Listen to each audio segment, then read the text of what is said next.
Assalamualaikum warahmatullahi wabarakatuh. Saya memohon maaf kepada seluruh saudara seimanku dimanapun berada. Dan apabila ada non-muslim yang mendengarkan daripada video ini, bila ada kata-kata kami yang tak berkenan di hati, tolong dimaafkan, dan kita sebagai manusia saling memaafkan.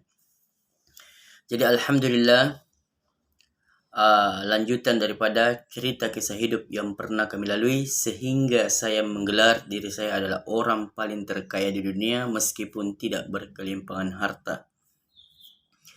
Jadi singkat cerita, setelah orang tua saya diuji oleh Allah Subhanahu wa Ta'ala, tapi termasuk adalah ujian bagi saya, maka setelah rumah semua sudah selesai, mama saya sudah tinggal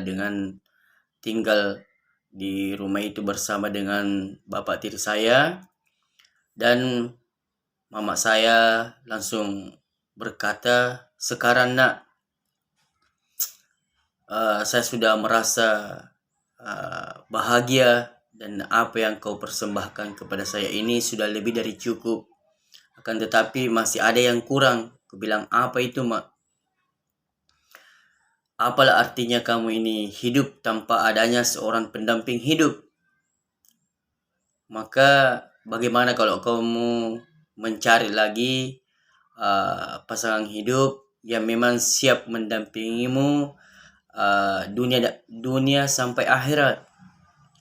Pada saat itu saya berkata, "Janganlah dulu, Mak, karena saya masih trauma telah melewati daripada bersama dengan mantan istriku." Dia bilang, jangan begitu, Nak, karena itu namanya orang berputus asa. Carilah lagi, siapa tahu kedepannya kau akan mendapatkan yang lebih baik. Maka dengan singkat waktu, singkat cerita, karena saya merasa bahwa ini adalah amanah dari orang tua, sekalipun ini adalah kewajiban dari Allah Subhanahu wa Ta'ala, sunnah dari Rasulullah Sallallahu Alaihi Wasallam untuk menikah. Maka saya mencobalah untuk mencari pasangan wanita yang mau menemani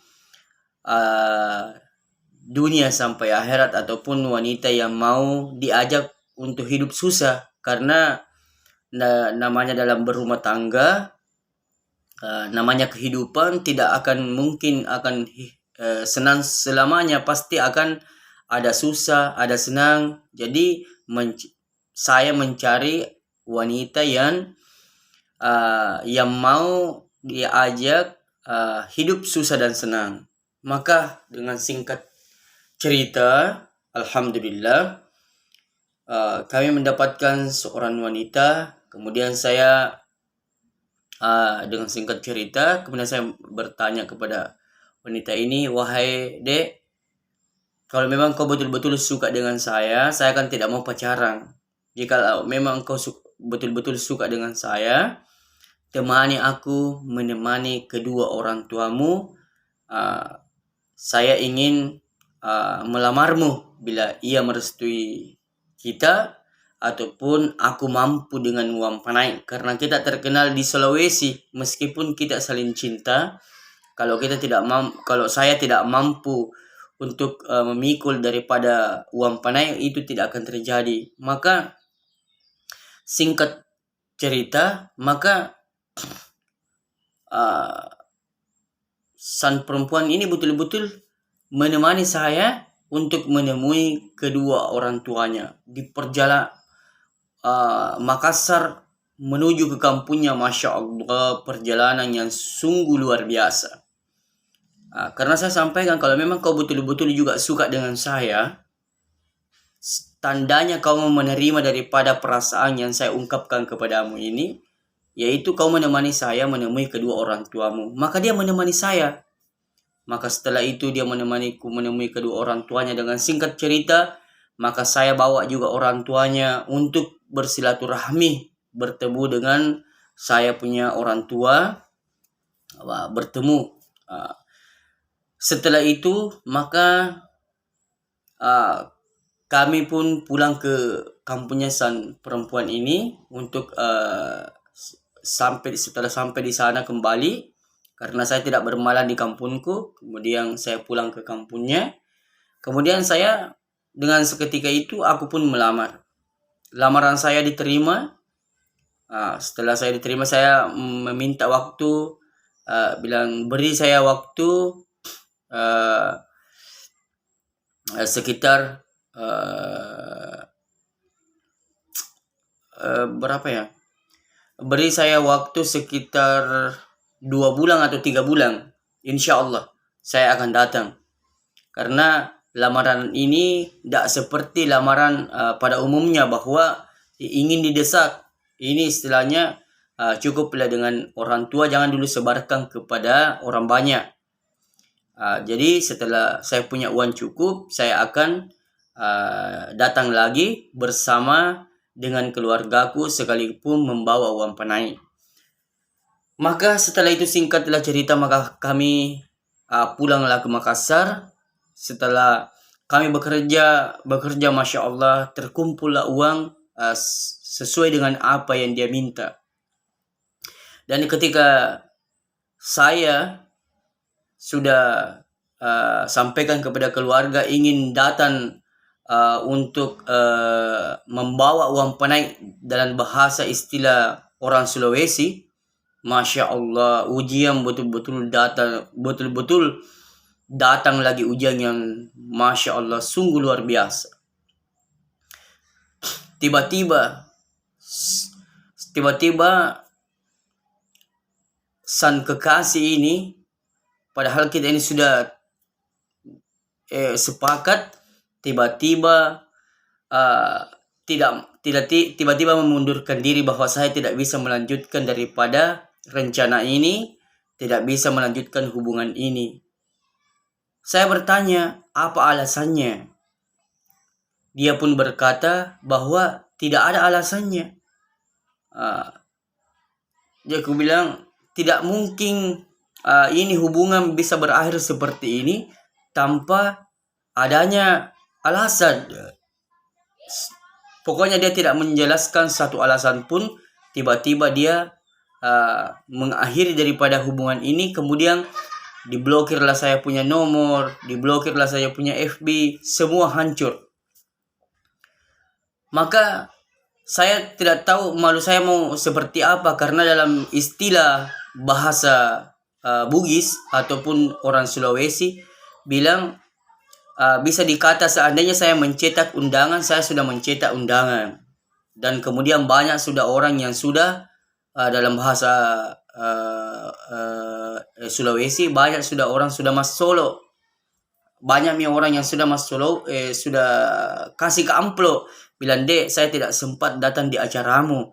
Jadi saya kasih memang aku ini sebagai, saya anggaplah aku sudah hadir di acaramu." Maka saya terima amplop. Tiba-tiba saya tidak jadi menikah. Masya Allah, sungguh luar biasa. Sebenarnya gagalnya saya menikah bukan itu adalah hal yang biasa bagi saya. Akan tetapi yang saya jadi permasalahkan, banyak orang yang sudah soloki, Kak. Ini yang saya jaga, jangan sampai bilang orang-orang berkata bilang kamu itu pura-pura aja kau mau menikah karena mau diterima amplop. Ini yang saya jaga sehingga Maluku, subhanallah, sehingga saya pada saat itu saya tidak malu-malu Kak ke Makassar, malu-malu Kak juga ke Sinjai. Maka saya bersembunyi di salah satu kampung. Beberapa bulan saya tinggal di situ untuk menghilangkan daripada rasa malu, rasa dan lain sebagainya. Jadi memang ujian akan terus silih berganti untuk menghampiri kita. Itu adalah jalan-jalan Allah Subhanahu wa Ta'ala untuk menguji seluruh hambanya, apakah ia mampu melewatinya ataukah dia akan berputus asa. Karena pada saat itu, disitulah saya kembali berpikir dan mengingat ketika saya melihat daripada di televisi ataupun mendengar kabar bahwa ada orang bunuh diri gara-gara putus cinta. Pada saat itu seandainya saya tidak memiliki imam walaupun secuil, maka memang dikatakan bahwa tidak ada jalan lain selain untuk bunuh diri. Tapi karena alhamdulillah masih ada imanku seujung kuku, alhamdulillah saya berhasil melewati daripada ujian diuji dengan seorang perempuan yang saya cintai, ingin menikah, tapi saya tidak tahu apa alasannya tiba-tiba ia memundurkan diri tanpa menyimpan satu alasan pun. Sampai sekarang hatiku pun masih bertanya-tanya apa alasannya sehingga ia memundurkan diri atau membatalkan daripada pernikahan ini, sedangkan dia tidak menyimpan satu alasan dari saya, dan saya hanya meminta kepada calon istriku kemarin bahwa simpangkanlah saya satu alasan dek, sehingga hatiku berhenti bertanya-tanya.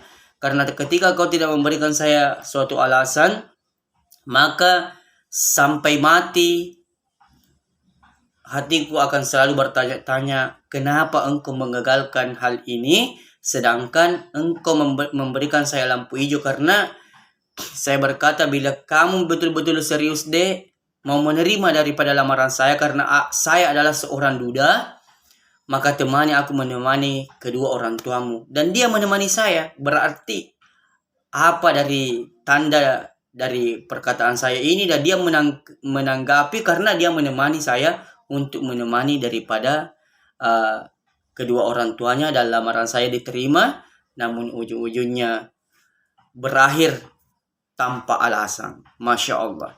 Jadi sekian daripada cerita kisah hidup yang pernah kami lalui. Jadi pesanku di sini saudaraku, bahwa apapun yang Allah ujikan, apapun yang Allah berikan kepada kita, berupa ujian pahit ataupun manis, bagaimana kita supaya kita ini rilis untuk menjalani dan penuh kesabaran, dan selalu meminta petunjuk kepada Allah Subhanahu wa taala. Semoga Allah Subhanahu wa taala memberikan kita jalan-jalannya, sehingga Allah memberikan kita sesuatu iman yang kuat, sehingga kita ini mampu melewati daripada ujian-ujian yang Allah berikan kepada kita.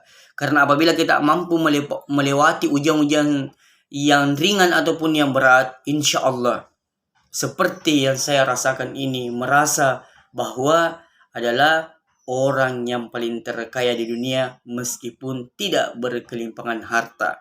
Jadi alhamdulillah, karena kemarin kenapa saya berpikir bahwa semua ini kegagalan ini Allah mempunyai rencana lain. Karena gagalannya saya menikah, dan kemarin waktu sebelum saya melamar daripada seseorang ini yang saya cintai, saya betul-betul berjuang sehingga saya mengumpulkan uang dengan jumlah sekian. Akhirnya uang yang direncanakan untuk dijadikan uang panai, karena gagal untuk menikah, maka ternyata Allah mempunyai daripada rencana lain, sehingga uang itu saya belikan tanah kapling. Jadi Allah memang merencanakan uang itu bukan untuk dipakai menikah, tapi untuk dibelikan tanah kapling. Jadi disitulah saya berpikir bahwasannya inilah rencana Allah Subhanahu wa taala, sehingga saya gagal menikah karena uang ini bukan untuk dipakai menikah, tapi untuk dibelikan dengan tanah kapling.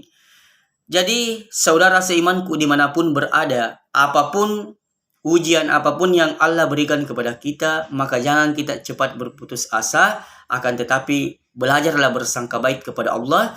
Maka insya Allah di suatu saat nanti, bila tiba saatnya, kita akan memahami bahwa inilah rencana Allah Subhanahu wa taala, sehingga saya gagal dengan rencana yang satu, tapi berhasil dengan sesuatu yang tidak pernah terlintas dalam pikiran kita. Itulah rencana Allah Subhanahu wa taala. Allah tidak akan pernah mau mengecewakan hambanya. akan tetapi butuh proses, dan ketika kita mampu melewatinya, maka kita akan merasa bahagia di pada saat-saat yang kita tidak sadari.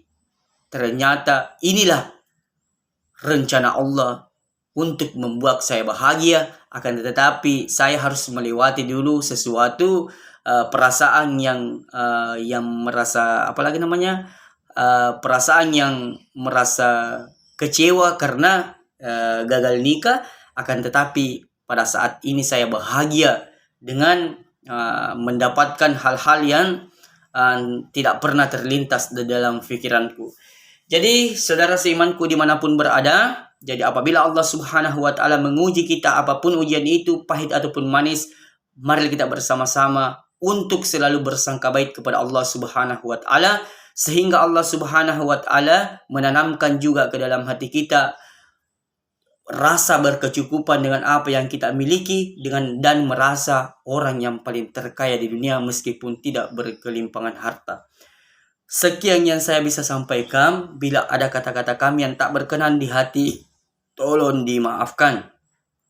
Dan apabila ada non-muslim yang mendengarkan daripada video ini, kami mohon maaf karena kami tidak mempunyai niat untuk saling menjatuhkan. Akan tetapi saya ceritakan kisah hidup ini, kisah hidup yang pernah kami lalui, agar menjadi pelajaran bagi pribadi saya sendiri dan bagi seluruh manusia di seluruh dunia yang ingin menjadikan pelajaran bahwa apa-apa yang pernah kita lewati, pahit ataupun manis, bila kita melewati sesuatu ujian yang pahit, tetapi kita mampu bersabar dan selalu meminta petunjuk kepada Allah, maka insya Allah Allah akan memberikan sesuatu balasan yang sangat sungguh luar biasa. Ketika kita mampu melewati yang pahit, maka Allah akan memberikan sesuatu imbalan yang tidak pernah terlintas di dalam pikiran kita. Sekian dan terima kasih. Assalamualaikum warahmatullahi wabarakatuh.